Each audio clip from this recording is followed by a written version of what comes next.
And we're back for daily college basketball best bets here on Sunday, January 18th. Yesterday, not a great day. What can we say? 1-4. We got killed all day long. Indiana just lays an egg at home against Iowa. But you know what? Indiana's just a football school now. So what can I say? Move aside, Assembly Hall. We're all packed into Memorial Stadium every single weekend. Now Detroit Mercy comes through against IU Indy in their annoying full court press. So shout out to the Titans for that. And then Oregon State loses to U of P. St. Mary's goes to Santa Clara and loses. And then Hawaii has never done anything right for me. I will continue to hate that school. We finally, you try to rely on them for something. And Big Fish, Isaac Johnson, and Nemiska and all those guys, Hunkin Clater, lose over in the Thunderdome in Santa Barbara, California. So thanks for absolutely nothing, Hawaii. 1-4 day yesterday. Again, looking for some different results today with our college basketball best bets. Now, folks, before we get into the video, make sure to hit that subscribe button down below for some more daily college basketball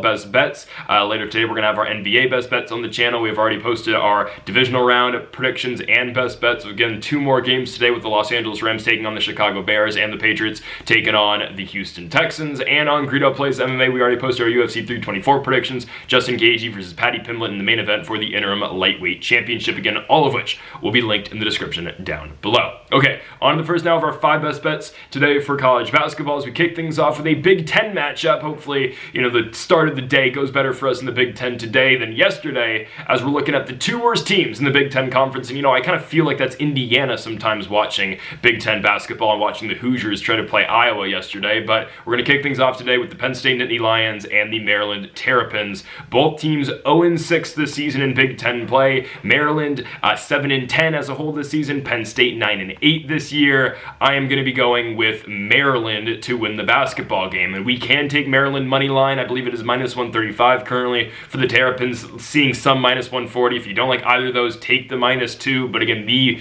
play for today for us will be the money line for the Terrapins at home. I just don't see them losing the spot here. I understand both teams have played pitiful basketball all year long in the conference. That's undeniable. Obviously, Penn State dealing with the loss, I guess, of Ace Baldwin from last season as he has graduated. Penn State, though, 0-6 in the conference, losing to IU. Obviously, that was the game where Lamar Wilkerson broke the 3-point record for the Hoosiers and scored 40 points. Again, Indiana has been absolutely nothing other than him this season, but that's neither here or there.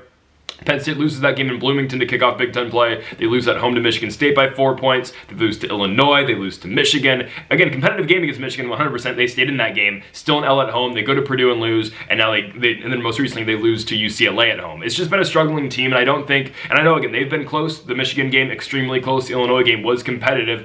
I don't think any fix to your problems is going to be going on the road. And I understand Maryland does not look great. I think they can find a way to scratch out a victory here. The Terrapins 0-6, just like Penn State. Somebody's got to get their first win. I mean, this is bottom of the barrel Big Ten ball. These 2 teams, worst 2 teams in the conference other than the Northwestern Wildcats. But Maryland 7-10 so far this season with their entire record. They played in that Players Era tournament. They got the complete short end of the stick over there, getting their 2 games and playing, or 3 games and playing Gonzaga and Alabama in their final 2. They did get their layup game of UNLV to kick things off in the Players Era tournament over in Vegas during Feast Week. But this team has lost 7 out of their last 8 games. 6 of them, of course, are in Big Ten play, and 7 of those games are against Power 5 competition. The only one that's not is the one victory for the Terrapins beating Old Dominion. But they're coming off of that loss to Iowa, Michigan, Virginia non-con. Oregon lost at home by 10 points, losing to Indiana on your own home floor by 18, which again, we've seen the Hoosiers, unfortunately. They're just not very good, and Maryland lost that game by 18 points to Indiana. They just do their West Coast trip. They just did their West Coast trip, losing in Los Angeles to both the UCLA Bruins and the USC Trojans, losing by 12 to UCLA and losing by 17 to USC, who yesterday stayed very competitive with Purdue, but ultimately falling short. I think Maryland can get this one done. I believe home court is going to play huge dividends in this game, especially with 2 teams that, let's just say, aren't very good. Again, we joke about how bad Indiana is. These 2 teams are definitely much worse. We've seen Maryland lose at home to the Hoosiers, and we've seen Penn State go to Indiana and lose by 40 points. These are the bottom of the barrel teams in the conference, and I do believe Maryland has just enough to win this basketball game. When you look at 2 struggling teams, and I think the biggest example of this is going to be a crazy shout, but the comp I'll always make for two struggling teams, and obviously there's a difference between Maryland and Penn State struggling than the two teams I'm about to reference right now. But when we look at a game like this, Niagara versus Morgan State earlier in the season, we had Morgan State money line, and these two teams were horrible. They're both still pretty horrible, even though Niagara screwed us the other day against Canisius. By the way, Canisius fires their head coach after losing to Niagara, and you know what I'm going to say? Well deserved. You should not lose to that god-awful Purple Eagles team. But anyways, Maryland versus Penn State is just another bad basketball game. Again, not to the level of the struggling MEAC teams and East teams, but still, or NEC. Regardless, Maryland and Penn State are two teams that are just really struggling in their own conference, and somebody, again, has to pick up their first victory, and I believe it's going to be the home team. So I'm going to take Maryland on the money line. Niagara's part of the Metro Atlantic. I don't know why I was blanking there for a second. I don't know why I said AM East and NEC. Of course, the MAAC, the MAC conference. But I like Maryland here. Led in scoring by David Coit. Coit's had some big games this season. Had a 40 ball early in the year. That was to, he dropped 30 in the USC game and dropped 41. It was the Mount St. Mary's game where, yes, Maryland did have to take Mount St. Mary's to overtime, but they won, and again, somebody's due for a victory. I believe it's going to go to the home team. I really think so. David Coit, again, has been a premier scorer for this team. Farrell Payne has been their leading scorer throughout the season. Again, got injured halfway through the year so far, got injured in the Michigan game, so it's been a lot of David Coit scoring for this team. And as for Penn State, right, Ace Baldwin graduates last season. Leading scorer this year has been Caden Mingo. Mingo's averaging 15 points per game for the Nittany Lions in his freshman season. He's been pretty solid, but again, consistent 15 points per night, and that's their leading guy. I think Maryland finally gets over the hump here. I think they finally get that big victory. I'm going to go with the Maryland Terrapins winning this game at home. Money line currently at -135. If that money line doesn't stay, because again, I'm recording this video obviously a couple hours before this is going to be posted, then take the -2 on the Terrapins. But regardless, somebody's always got to go, and not in the positive way in terms of somebody's going to finally lose a game. No, somebody's got to finally win a game. I'm going to go Maryland at home to win and beating Penn State with at -135. On now to our second best bet of the video, going to the Patriot League, as we've got the American University Eagles going on the road to West Point, New York to take on the Army Black Knights. I'm going to go +5 on Army. That's the line I'm currently seeing. I see my +5, I will say, is at -120, so hopefully that doesn't move all the way over to +4.5. But the best bet for us is +5 for the Army Black Knights at home against American U. Guys, something that we have gotten by watching the Patriot League is that being at home really matters, and having a good record in the Patriot League doesn't matter either.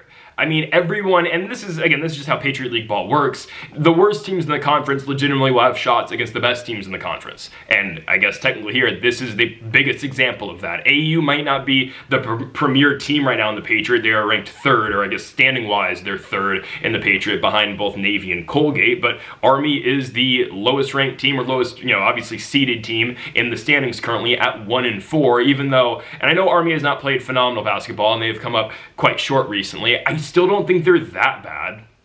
I mean, we've seen this team play. We've seen Ryan Curry play, and again, I'll break the entire thing down with Curry in a second, but I don't think Army's that horrible. Like, yes, again, they have not played well this season, and they honestly didn't have a bad non-con schedule. Maybe would you have liked to been, more dominant over a team like Manhattan? Potentially, I don't know. But, I mean, I don't think this is a awful basketball team, and it's just a team that gets hot with tempo and gets hot via volume. Like, again, if this team can get going from the three-point line, they are dangerous. We've seen it so many times this season when they just, when Ryan Curry gets hot, the rest of the team around him gets going as well. And we always talk about the Army home and road splits. Well, that again is something that is going to be very applicable to this game. Army is a much better home team than they are on the road, and Ryan Curry is a much better player at home than he is on the road either. Now, he is coming off a 24-point performance on the road at BU on Saturday, and yes, this Army team has now lost 4 consecutive games after winning their opener in Patriot League play against Lehigh, and on the road too, by the way. They beat the Mountain Hawks.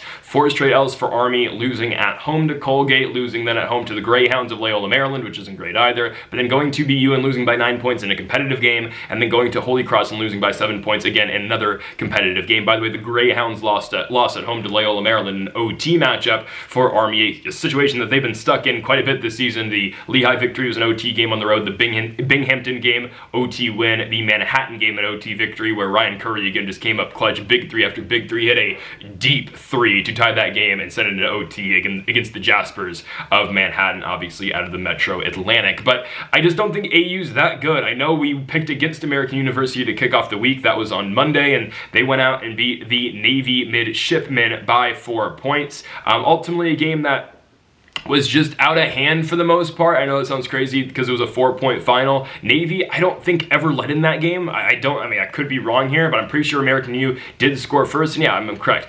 Navy never led, and this was a team that was undefeated in the conference. We had talked about how they had beaten AU twice last season. Aiden Kehoe and company and Austin Bengini, maybe they're gonna have we thought they had a pretty good opportunity to go into American University and win, and they were just horrible. But ultimately, it was a 14-point game, not a 4-point game, excuse me. Regardless, it was nothing American University did well, though. It's just, I mean, Navy had 4 points after the first 11 minutes of that basketball game.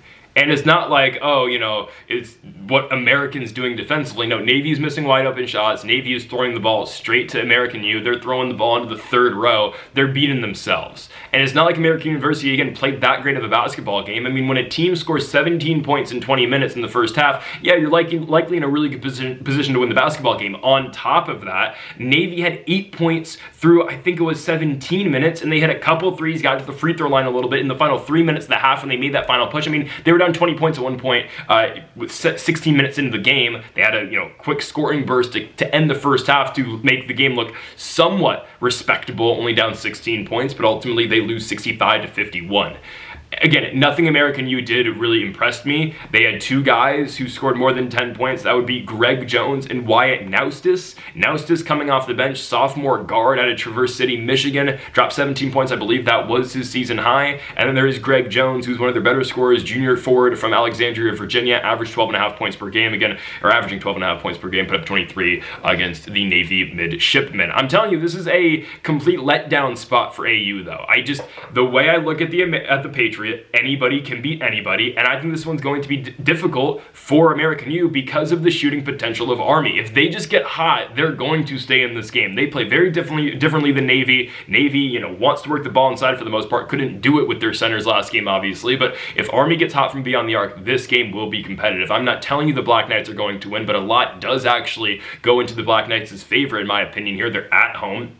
Stylistically and how these two teams match up, I do believe Army has a slight edge. If we want to look at last year's matchups, I mean, I do think it is somewhat relevant. Obviously, American University won the conference last season, lost in the first 4 to Mount St. Mary's, but last season, these two teams were 1-1. Army last year did beat AU over in West Point, or at West Point. The first game last year was at American University, and it was a 3-point victory for AU. I mean, both these teams, and Army obviously doesn't see guys at the portal for the most part, and for American University, this is still a team that has a lot of returning players. It's the same matchup of sorts. And I know that same logic didn't completely apply to Navy, because obviously Navy won 2 of 3 against AU last season. The only game that they lost was the Patriot League Championship game where it actually mattered to go to the tourney. But still, these two teams split last year. Army beat American University at West Point last season, and I think they can do it again today, but we are being given 5 points, so I'm going to take 5 points. Give me +5 here for the Army Black Knights at home against American University. Again, that's just how the Patriot League plays, and I think the Black Knights can be competitive today.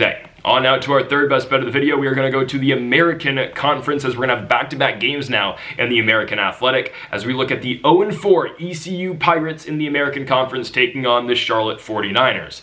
Hesitantly, I'm going to go with Charlotte on the road. I will tell you this is probably my least favorite bet of the day. Obviously, I like all these to an extent, but if I had to rank them, yes, I'd probably put this one dead last. It is Charlotte going on the road against ECU. A little bit concerned of a letdown spot for Charlotte, and really just a trap for Charlotte on the road against an Eastern Carolina team that has high scoring capability, hasn't been able to put it together yet, but has high scoring capability with a player, and we'll get to Jordan Riley in a second, but a team that just hasn't put it all together yet, but they are at home. I'm still going to slightly favor Charlotte. I've watched this 49ers team before.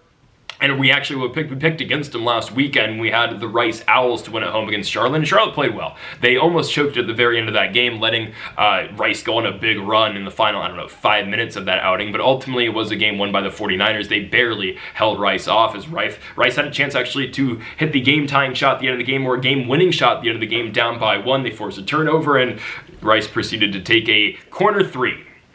And you had 5 seconds to set something up, but you decided your best shot was a 3-pointer in the corner. Contested, mind you.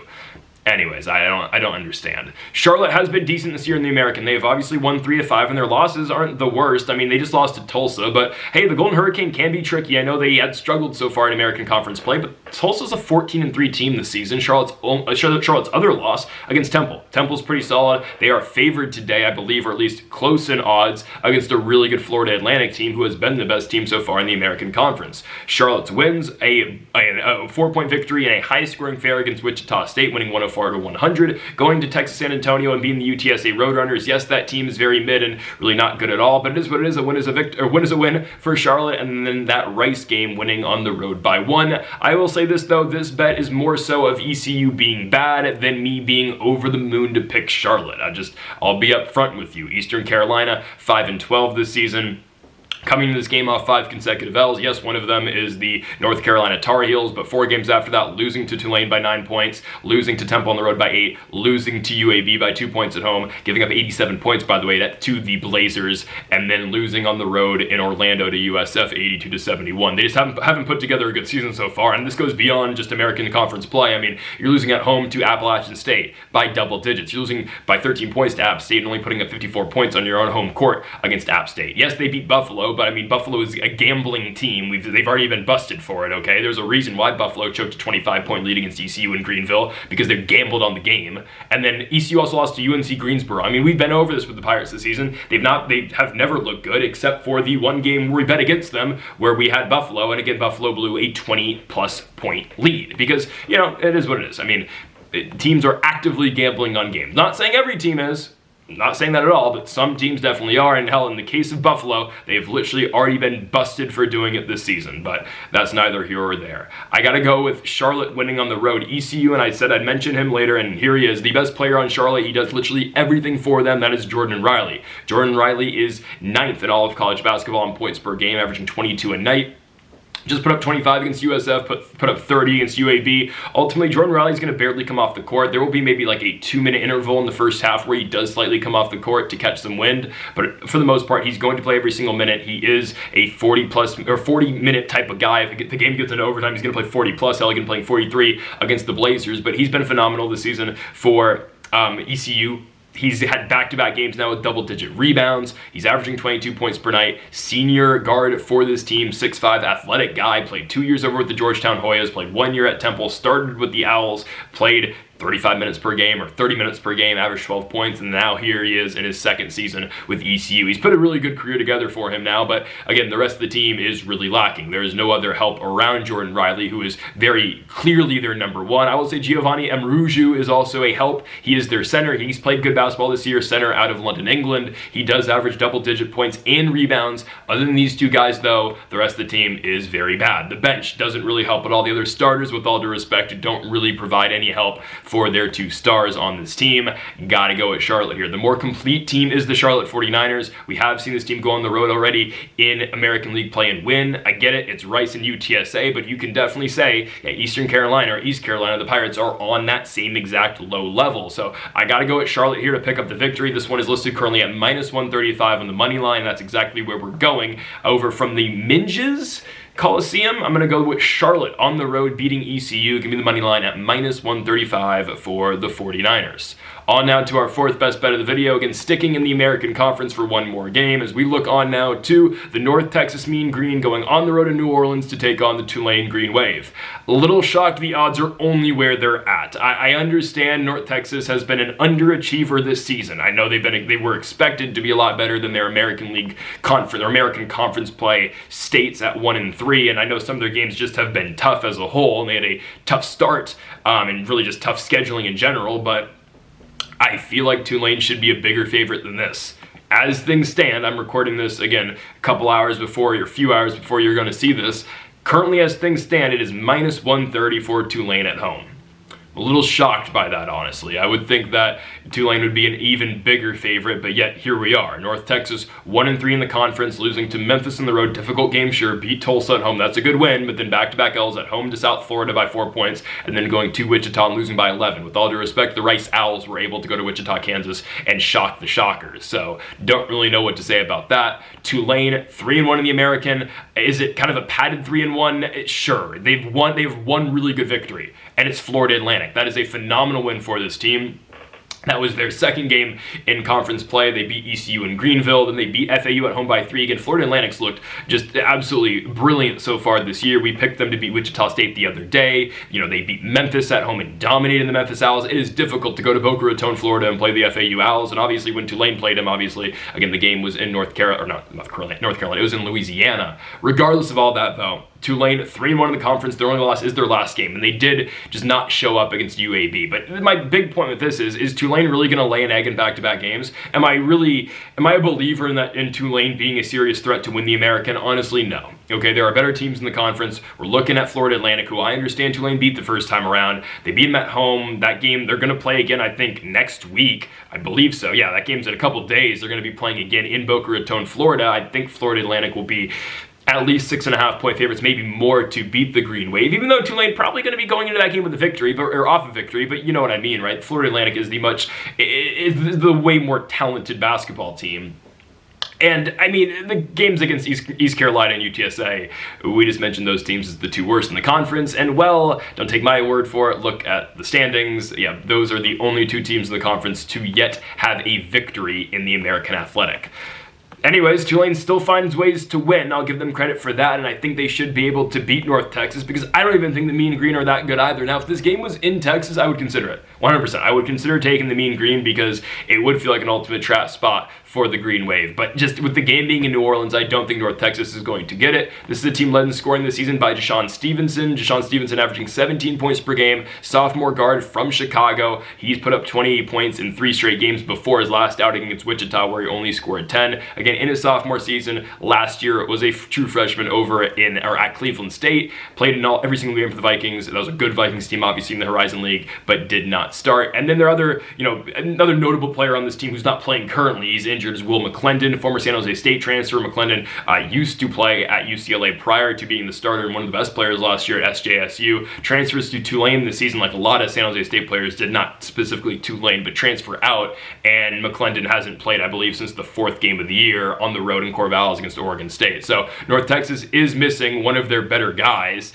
David Terrell's averaging 12, but as a whole, I just like Tulane more. Ryan Broombaugh is averaging 19 points per game, 5 rebounds and 4 assists. All 3 of those, again, lead his team. And this has been a phenomenal player for the Green Wave this season. He's going to play pretty much every single minute. In his junior year, this guy's been phenomenal. Started his career over at Georgetown, then obviously at Tulane now. Broombaugh's been great, and I think he's going to continue to be very good for us here tonight.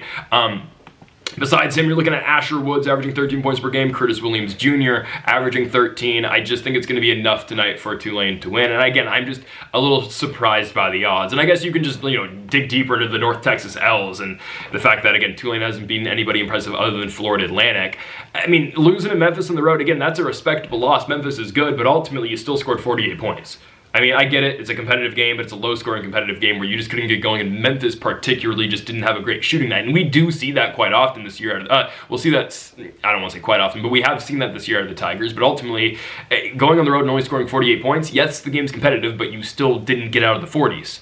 They beat Tulsa, sure, and then you get a home game against USF, lose by 4 points, and just went to Wichita and lost by 11. I don't buy it, man. I really don't buy it at all. I believe Tulane is the better team. Deshaun Stevenson, again, has been phenomenal for this team all year long. I believe there's just more talent on Tulane with Rowan Broombaugh, with Asher Woods, with Curtis Williams, and I do believe Tulane is going to go to 4-1 in the American Conference after this game. Again, is it a little bit of a padded standings, or padded overall record in the conference? A little bit, sure, because of the teams that they have played, but hey, they are going to continue to win. They have a big matchup coming on Wednesday over in Boca Raton against Florida Atlantic. I don't anticipate that game to go the best for this team, but that's neither here or there. We will take them today, and hopefully, again, these odds stick by the time this video comes out. But as I'm seeing it currently, we still get minus 130 for the Tulane Green Wave at home in New Orleans. They're the better team, and they're at home. I got to go Tulane to get things done at home against the UNT Mean Green.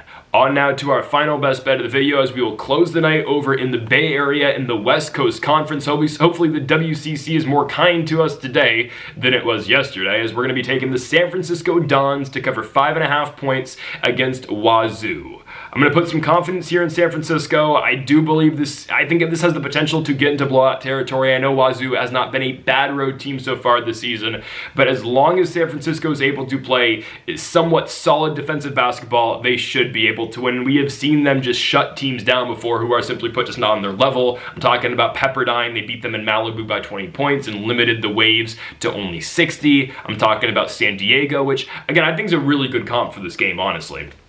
I don't know if that's where Wazoo wanted to be at the beginning of the season, getting comparisons to the San Diego Toreros, but I'm going to make it, because the way I see those two teams, Wazoo, again, most dangerous if they do get out, they do get scoring, as we've seen their last couple games, right? Scoring 82 points on the road against a really good defensive team in St. Mary's. Going to Moraga and doing that is very special, but, you know, going and beating Oregon State and scoring 81 points, beating Loyola Marymount and beating them in somewhat of a shootout, scoring 78 and beating LMU, again, that's good stuff. If San Francisco just plays any bit of solid defensive basketball, they should be able to win this game. We don't need them to get into a shootout. We just need USF, again, to play solid enough defense, and they should be able to win. And the comp I'm going to make is San Diego. Because that's, when the Toreros are at their best, they do get out and running. The Toreros are putting up a bunch of points. And when USF played USD, San Francisco won the game by 10 points. They beat them 74-64. We just need, again, them to hold Wazoo into about the 60s. And I think that's completely possible here today. San Francisco's played good basketball. You run to St. Mary's. I know the Gales just lost yesterday to Santa Clara, and that obviously did not go our way with the bet, but it is what it is. Team blows out Pepperdine, they lose at LMU. Again, one of the most rigged basketball games I've ever watched. Every single damn call went LMU's way in that game. It was absurd. And then prior to that, San Francisco had beaten San Diego, beaten Portland.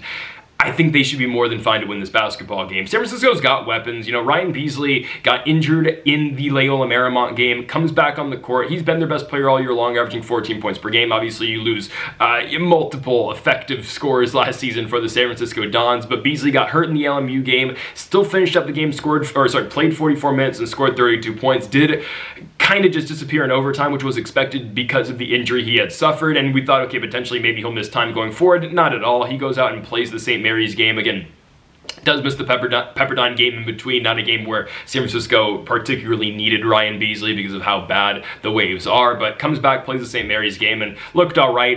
Didn't have the best, efficiency night, went 5 for 16 from the field, scored 15 points, but played 36 minutes. So there really is not a problem, I don't think, with Ryan Beasley, who again just gutted it out over in LA against Loyola Marymount, but ultimately goes to Moraga, at home in San Francisco, plays 36 minutes. So you get a lot of Ryan Beasley. You're going to get some of Junji Wong averaging 7 points per game, but put up 27 against Pepperdine. This is a player where if you need a bucket, he is down low and he can score. I will say that. Again, not a primary scorer for San Francisco, but every time I've watched Wong, I am somewhat impressed. And then, of course, there is Tyrone Riley, who's one of the better players on this team. Riley comes back again for his sophomore year, started every single game last year as a true freshman for the Dons, now averaging 12.5 points per game this season in his sophomore year. But again, look for Ryan Beasley to be the guy. You're going to get some of Tyrone Riley. You're going to get some Wong as well on this team. And as for Washington State, a team that, again, has produced great talent this season, though, it's